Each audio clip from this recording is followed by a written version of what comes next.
Iniciamos hoy una semana de labores, de estudio, y los invito para que nos pongamos en las manos de Dios. Vamos a escuchar hoy el Evangelio de Lucas en el capítulo 10, versículo 25 al 37. En aquel tiempo se levantó un maestro de la ley y preguntó a Jesús para ponerlo a prueba: Maestro, ¿qué tengo que hacer para heredar la vida eterna? Él le dijo: ¿Qué está escrito en la ley?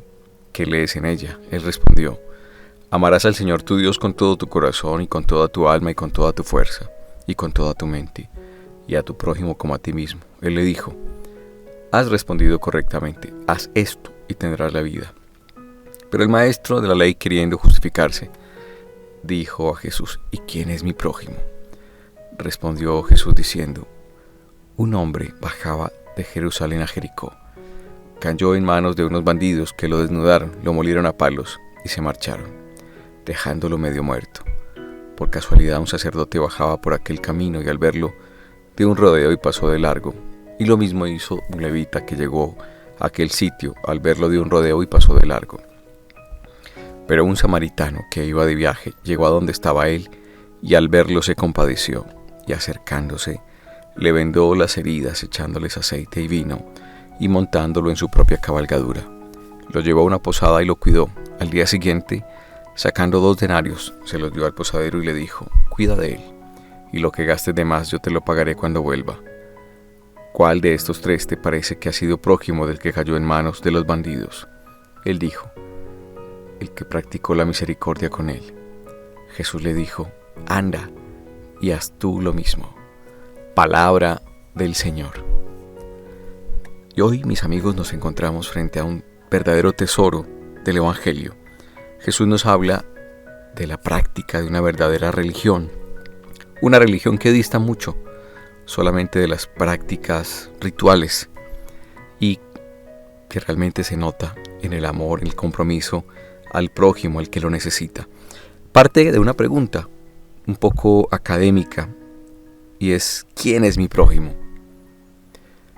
Tal vez Jesús hubiera podido responder como respondería un letrado: dícese prójimo de aquel que está cerca a mí, que comparte mi vida.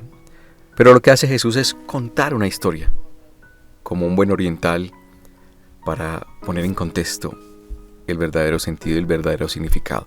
Y comienza esa historia diciendo: un hombre bajaba de Jerusalén a Jericó. Y encontramos aquí una primera respuesta: ¿quién es mi prójimo? Simplemente eso, cualquier hombre. En griego se escucha muy bello, un ántropos. Cualquier hombre es mi prójimo, cualquier ser humano. Y dice que bajaba de Jerusalén a Jericó, que es, recuerden, en Jerusalén quedaba el templo, donde se realizaban el culto a Dios, donde se realizaban los sacrificios, los carneros cebados, donde se ofrecían los productos agrícolas. Y por eso es normal que por allí bajara un sacerdote, porque bajaba justamente a realizar el culto. Y luego bajaba también un levita, que también tiene relación expresa con el culto. Pero ¿qué hacen estos 2 personajes? Pasan de largo.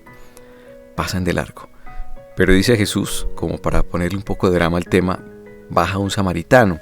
Ya hemos hablado un poquito de esa discusión teológica que tenían los samaritanos y los judíos en referencia al culto que se rendía a Dios.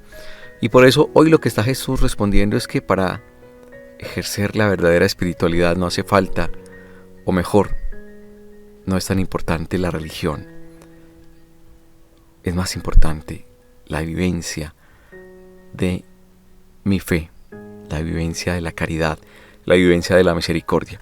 Y este samaritano hace lo impensable, porque aparece un verbo bellísimo que lo traducimos en español como compadeció, pero realmente el verbo original es algo así como esplagnizomai, que significa sentir dolor en las entrañas. Es decir, para que me entiendan un poco mejor, lo que siente una mamá cuando ve sufrir a su hijo, eso, dolor en sus entrañas. Y aparece una serie de verbos: se acerca, le venda las heridas, y aparecen 2 productos muy importantes en la agricultura judía: el aceite y el vino. Como les decía, el aceite y el vino también se ofrecían en el culto, se quemaban, se inmolaban para que Él lo recibiera. Y lo que está diciendo aquí Jesús es algo maravilloso. Realmente Dios recibe nuestros dones, nuestros sacrificios, nuestra ofrenda en el que la necesita. Y además, miren lo que hace. Se desacomoda de su cabalgadura. Aquellos dos anteriores personajes ya seguramente regresaban a su casa a descansar. Pero este hombre samaritano era un mercader, estaba en pleno trabajo. Pero aún así se detiene, gasta su tiempo, se desacomoda y lo lleva a una posada y lo cuida, pero va mucho más allá y saca dinero para que lo cuiden y más aún deja una razón: si necesita más, yo volveré a mi regreso y pagaré. Y aquí la pregunta de Jesús: ¿cuál de estos te parece que se ha comportado como prójimo? Y la respuesta, por supuesto, es clara: aquel que practicó misericordia. Y aquí la invitación para que todos la escuchemos, ojalá. Anda y haz tú lo mismo. Y recuerden que la promesa es la vida eterna. Señor Jesús, danos un corazón generoso, un corazón compasivo, que podamos ofrecerte nuestras ofrendas en aquellos que lo necesitan. A todos les deseo un feliz día y una feliz semana en el Señor. Eres fuego, Espíritu Santo.